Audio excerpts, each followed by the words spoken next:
Hey everyone, before we get into the song, just wanted to let you know this is The Goodness of God, the Vertical Church version, the Jason Ingram version, the live version in the key of C. And so this video is going to be in two parts. I'm going to show you basically how to condense all the guitar parts into one. And then the second part of the video is going to detail how I dialed in the tones for this song. So this song uses a Quad Cortex preset, my Quad Cortex preset that you can buy at thetoneshepherd.com. That's just an all-in-one general preset, but this preset has been modified from that template. And so if you want to learn what I did to modify it, again, you can watch the second part of that video. But I hope you enjoy, and I hope this resources you to play this song at your church with confidence. And yeah, enjoy.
Welcome to the tone overview of Goodness of God by Vertical Church, Jason Ingram, all that. We're going to do this in the key of C, like you saw in the video, capo 3, so that I can utilize some open strings. I'll show you that in a little bit. Using my Quad Cortex preset for this song all in one, there's no external effects being used. And again, this starts with my template that's available on my website, so you can snag that at thetoneshepherd.com. It's not the song-specific preset, but I sell a general template with all of these drive captures, the amp captures, and these blocks just like this, which then I intend for you to use as a toolbox, so to speak, to take different pieces and craft them for song-specific parts. You certainly could use that preset as just a standalone preset, copy and paste, change the BPM, and just play that same preset for different songs. But if you want to get particular and dial in tones for each particular song, like I do, hopefully these kinds of resources help you do that. So I'm going to walk through the tones, and if you have this preset, or if you don't have this preset, you can still screen grab all these settings that I'm going to fly through here, and hopefully that'll help you dial in tones for this particular song. So let's start out with the very beginning. So chorus 1 through verse 2 has a similar tone, and it's like this.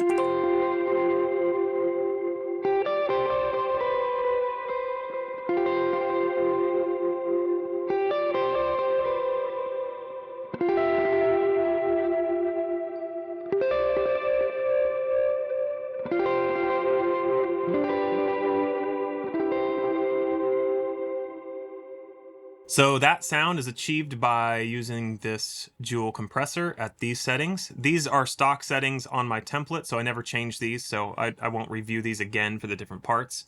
That's always on.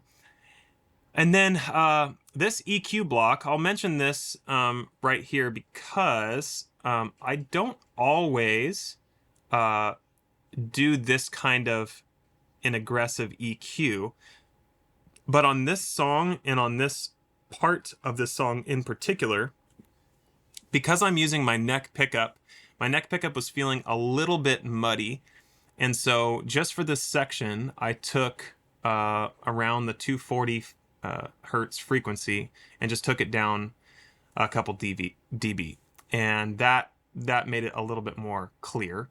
So I'm using the EQ block there to fix that issue.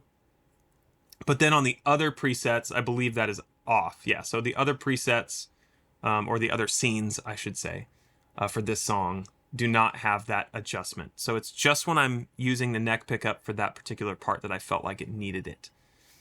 No overdrives are on because my clean tone is still a little bit dirty. So this is like without any overdrives on, this is...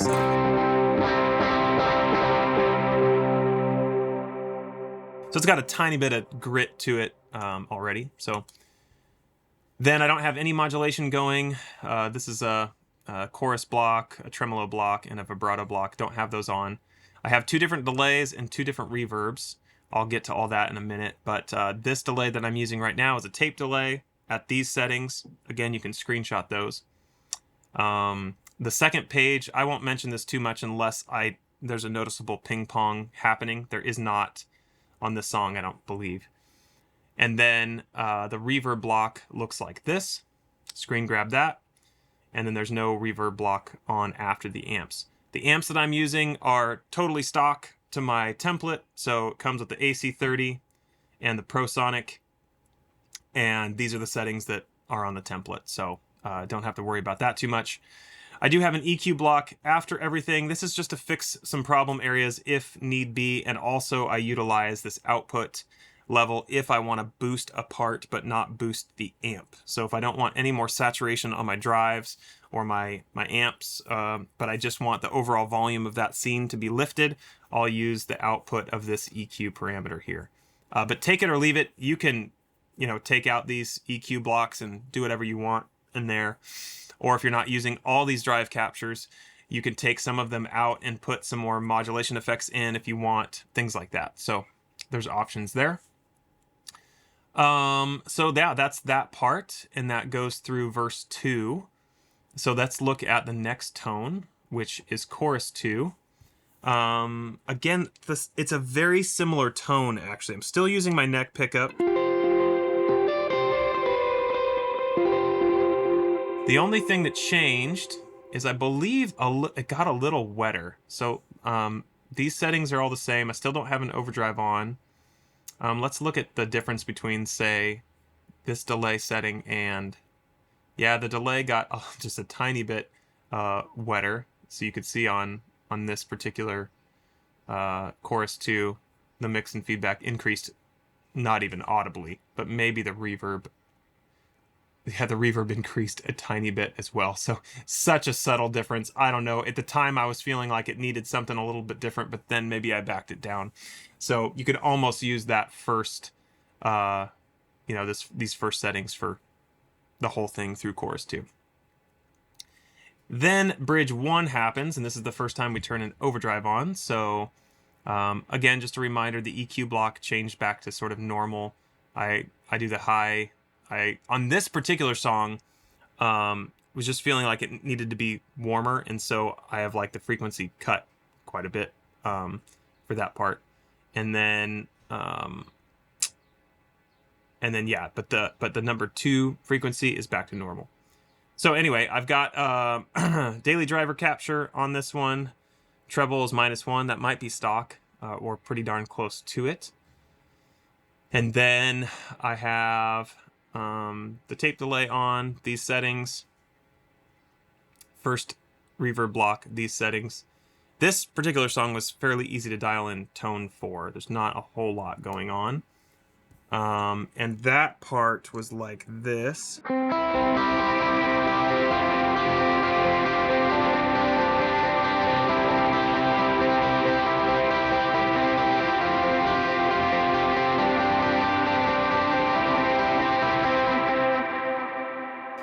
And then the next bridge part, I'm pretty sure the wet effects are mostly the same. I just added my next stage overdrive on. So let's just see the differences between these two. Yeah, those are the same.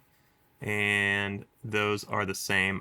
The only difference is, as you can tell, just that that drive block. For me personally, just so you know, I don't typically stack overdrives. I use each overdrive as its own stage. You can stack them, and you can experiment with that, and it may sound good. What I do stack, however, is my boost on occasion, just in general, so you know. So this prickly pear boost at the very end, I can stack with virtually any of them, but I typically prefer to stack that with the lower gain 3. So the daily driver, the Benson preamp, or the kilt. These higher two, the Aspen and the Focus Fuzz, if I want more volume out of those, I typically won't stack. I'll just increase the volume on the block or increase the volume on the EQ block at the end, just because I feel like those with the prickly pear boost is a little too much, just for my guitar and my ears. Anyway, so yeah, this part uses that, and it just drives a little bit more.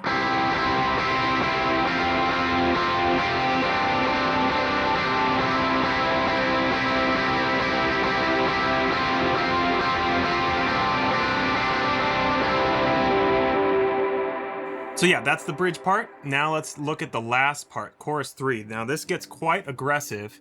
There's a lot going on here that's different. So as I mentioned before, I am now boosting my Benson preamp with the prickly pear boost. And I have, you know, EQ'd some stuff to taste. Wanted a little bit more mids out of it, a little less treble. And then the Benson preamp looks like that as opposed to that. So I did decrease the treble a little bit, just because the prickly pear added a bit of high end as well. So took the high end down a little bit on the prickly pear and on the Benson preamp. I think just like 1 dB each to warm it up just a little bit. And then those are the delay settings. Let's just see if there's any ping pong action happening. Nope. And then modulated delay reverb before the amps, and here's the reverb block after the amps. So, and this is that part.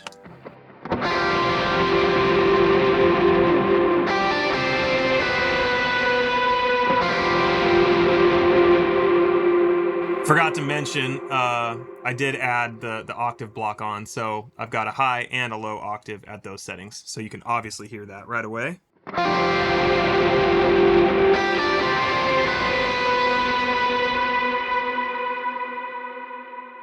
Oh, yeah, I didn't drive the output at all. I think that was just handled by the prickly pear. I was wondering if I had done that, but I did not. So anyway.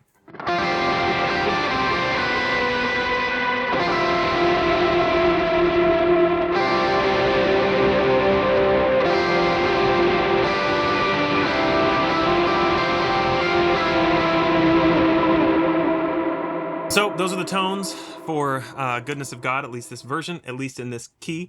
I hope that was helpful. I really do. I just hope that that, you know, helped you prepare, dial in tones so that when you get to Sunday morning, it's not, you're not thinking about it. You can just come in with confidence, and you can just enjoy what you're doing, stay connected to your team, stay connected to the Lord, minister to Him, minister to the people who come in, and not be so worried about all these things. I'm loving Quad Cortex. If you're new to Quad Cortex and you've just kind of discovered this world, I think it's a fantastic thing to do. I'm happy. I'm really happy with the tones inside of it without needing external effects. If I haven't said it already, this preset is not using any external effects, and my little Quad Cortex board does not have any external effects. Everything is built into the unit, and it sounds great. Anyway, rant over. You can go to my website again to snag this preset. Again, not the song-specific preset, but you can use these settings on the general preset to achieve that. But have fun with it. Reach out. What are your questions? I'd love to answer all that stuff. Yeah, I'm rambling. All right, so I'll just wrap it up until I see you in the next video. Be blessed.